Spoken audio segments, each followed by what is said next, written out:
Imagine paying $1 billion for a tower and having it start falling apart before you've even moved in. This is the Aston Martin Residences in downtown Miami. 66 floors, sail-shaped, glass from top to bottom, the first residential tower in the world to carry the Aston Martin name. 391 homes sold for over $1 billion combined. And in less than 2 years since people started moving in, its own residents have filed 2 separate lawsuits against the people who built it. Here's what's actually happening inside that building right now. Cracked concrete, exposed steel rusting in the open air, leaking pools, a seawall that's corroding. Residents are pulling money out of their own pockets. Money on top of the millions they already paid, just to keep the building from getting worse while the lawsuits play out in court. Stick with me because this one gets stranger the deeper you go.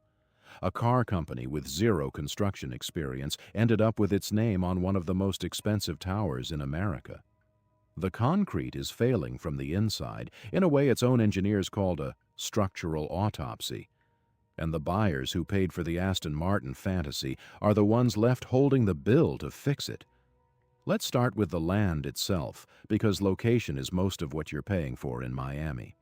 This site sits right where the Miami River spills into Biscayne Bay, some of the most expensive waterfront real estate in the entire southeastern United States. For years, that lot changed hands, changed plans, and sat empty. Nobody built anything there. Then, a development group tied to the Condo family bought it for $125 million. The Condos had made their fortune running one of the largest supermarket chains in Argentina. This tower was their entrance into the American real estate market, proof that they could play in the big leagues, so they made a decision most developers never even consider. They partnered with Aston Martin. Not a construction company, a British luxury car brand, the one James Bond drives, a company that had never put its name on a single building anywhere in the world before this one. 66 floors, 391 units, 7 penthouses, each with its own private pool. A triplex at the very top that listed for $59 million, with a free, limited edition Aston Martin thrown in. A rooftop helipad because apparently arriving by car wasn't exclusive enough. A private marina with yacht slips right on the river. And exclusive beach access at the Ritz Carlton next door with a private ferry running straight from the building. Nobody wrote a check just for square footage. The badge on the door was worth millions on its own. And it worked. By 2022, the developer announced they'd sold more than 90% of the building. In just the first 2 months of that year alone, they brought in over $100 million.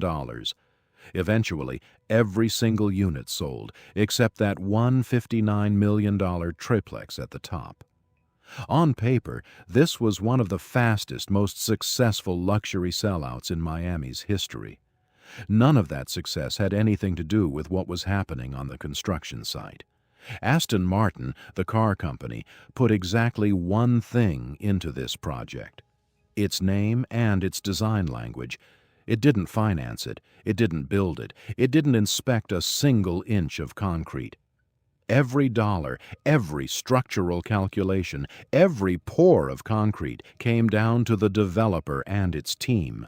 The general contractor, the architects, the structural engineers, more than a dozen firms in total. That distinction didn't matter at all while the building was selling. Aston Martin's badge was on every brochure, every billboard, every sales office wall. But when things started going wrong, that same badge wasn't named in a single lawsuit. If stories like this, luxury towers, real engineering failures, and the people left paying for someone else's mistakes, are the kind of thing you're into, this is a good moment to hit subscribe. The next part is where it gets genuinely ugly. In March of 2025, something happened that's completely routine in Florida. Control of the building passed from the developer to the residents themselves. That's how it works. While a building is under construction and being sold, the developer runs the condo association. Only once everything is sold does control legally shift to the people who live there. What the new owners say they found, once they finally got to look under the hood, was nothing like a routine punch list. They hired a forensic engineering firm, Epic Forensics, to do a full inspection. What came back wasn't a list of touch-ups. Engineers documented cracked and spalling concrete across multiple parts of the tower. Unsealed gaps in the building's exterior. Exposed steel reinforcement left open to the salt air. Deficiencies in the post-tension system, the actual structural cables that keep a concrete high-rise from sagging under its own weight. And the damage wasn't limited to concrete. The same report flagged problems in the plumbing, waterproofing, fireproofing, electrical systems, railings, the pool, the seawall, even the elevators. One person close to the process described it plainly as a structural autopsy. The most alarming part was structural. Engineers found that the concrete at the edges of several balcony slabs was actively eroding and spalling away. They didn't soften what that means. Loose concrete at that height can fall and hit someone below. They classified it as an immediate risk to life. Residents were finding chunks of concrete on their own balconies, holes exposing rusted rebar underneath, cracked glass panels with no explanation. In one unit, engineers documented a balcony slab that was visibly sagging downward. This building had been occupied for less than 2 years. One resident said she could feel her apartment vibrate. She wasn't sleeping. And she kept thinking about a different Miami tower, the one that had come down, while she watched the news from her own balcony. To understand why this is genuinely dangerous, and not just cosmetic, you need to understand what's hiding inside that concrete. In a modern high-rise like this one, the floor slabs don't hold themselves up on their own. They're threaded with steel cables, pulled tight under enormous tension, like the strings on a bow. That's called post-tensioning. As long as those cables stay sealed and protected, everything works exactly as designed. The problem starts the moment they're exposed. In Miami, there's one enemy waiting for exactly that moment: salt. The ocean air here is loaded with chlorides, and those chlorides work their way into any exposed steel and start corroding it from the outside in. When steel rusts, it expands, takes up more space than it used to. That expansion pushes outward from the inside, and it cracks the concrete around it wide open. A single exposed cable at ground level is a minor repair.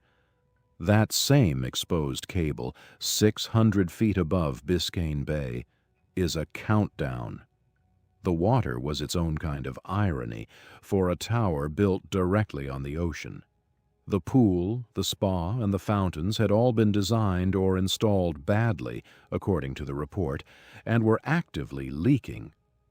That water seeped further into the structure and corroded even more of the steel underneath.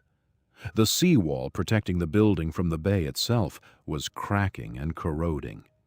Even the fire sprinkler system had loose joints, dripping water inside the building where it never should have been.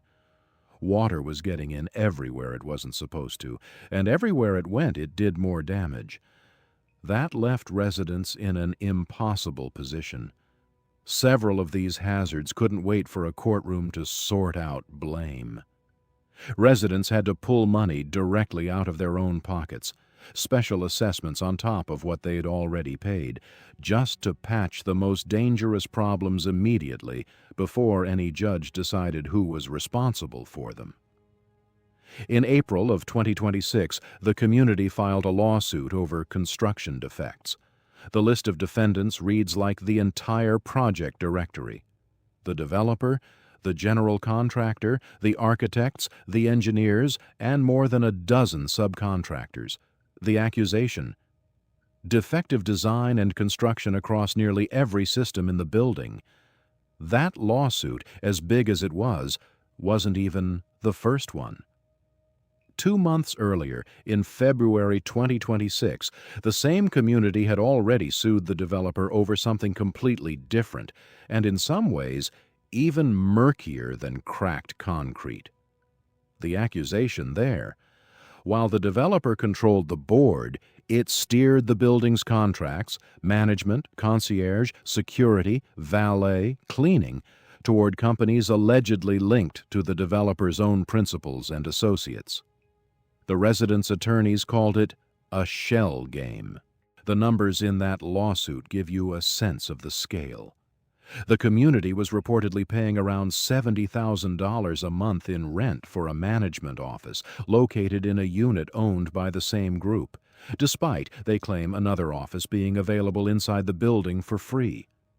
A concierge company was billing more than $34,000 a month, with records so thin nobody could confirm the services were being performed. And a security company with almost no track record landed a contract worth nearly $800,000. The residents aren't just asking for money back. They're asking the court to trace every dollar and return whatever ended up in the pockets of people connected to the people who were supposed to be managing their building. And then there were the promises that, according to the owners, never existed at all. The private marina, the yacht slips, and especially that exclusive beach access at the Ritz Carlton with a private ferry running straight from the building. These weren't small details. They were core selling points, the kind of thing that justifies paying millions for a single unit. So when the president of the Condo Association finally called the hotel to arrange that promised beach access, he was probably expecting a conversation about scheduling. Instead, he got something else entirely. He was told, essentially, that the ferry to the beach was a fairy tale, one that had never existed on paper in a contract or in anything the hotel was willing to put its name on. The developer, for its part, denies all of it. It maintains the building was constructed to first-class standards, using reputable professionals, and calls the allegations baseless and exaggerated. On the self-dealing lawsuit, it suggests residents are trying to shift blame for their own management decisions onto someone else. The contractor says it's reviewing the claims and plans to defend itself, pointing to its long track record building major projects across South Florida. All of that will get decided in court. But it's hard to look at this case in isolation, especially next to a shadow that still hangs over all of Miami, because it's impossible to talk about tower safety in this city without thinking about what happened at Champlain Towers South in Surfside back in June of 2021.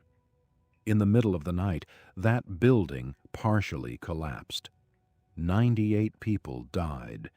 The investigation pointed to structural deterioration that had been building for years, waterproofing failures, and maintenance that kept getting pushed further and further down the road. That tragedy changed how Florida approaches building safety, at least on paper. New mandatory inspections, required reserve funds for repairs. Whether any of that was ever enough to fix the system that lets a building get built with defects baked in from day one is still an open question. Aston Martin Residences puts that question back on the table. In Florida, construction defect lawsuits at new buildings have become so common that one industry expert put it bluntly: there's essentially no new condo tower that doesn't eventually end up in litigation over how it was built. The normal expected outcome for a brand new building is a courtroom, and the pattern repeats itself almost exactly the same way every time. Buyers put millions down based on glossy renderings. The developer controls the association during the exact window when owners have the least visibility into what's actually happening with their money. The city signs off on occupancy even when defects are already hidden inside the walls, defects that won't surface for months or years. By the time residents finally take control and hire their own engineers, the developer has already been paid, already closed the books, already structured the deal to walk away clean. The risk lands every single time on the person least equipped to absorb it, the buyer. Aston Martin Residences was supposed to be the proof that the model worked, the first tower in the world to carry that badge. A lot that cost $125 million in land alone. A building that sold for over $1 billion total on marketing built from renderings, yacht slips, and a name borrowed from a car company. Now there's an inspection report reading like a structural autopsy, sitting on a judge's desk next to 2 lawsuits naming almost everyone who touched the project. Whether the courts side with the residents is still an open question. What's already clear is this: the people who paid for the Aston Martin lifestyle are paying for it twice. They paid once for the dream, and now they're paying a lawyer to explain what they actually bought. If you want more stories like this one, real disasters, real engineering, and the decisions that decide who's left holding the bill, the subscribe button is right there, and I'll see you in the next one.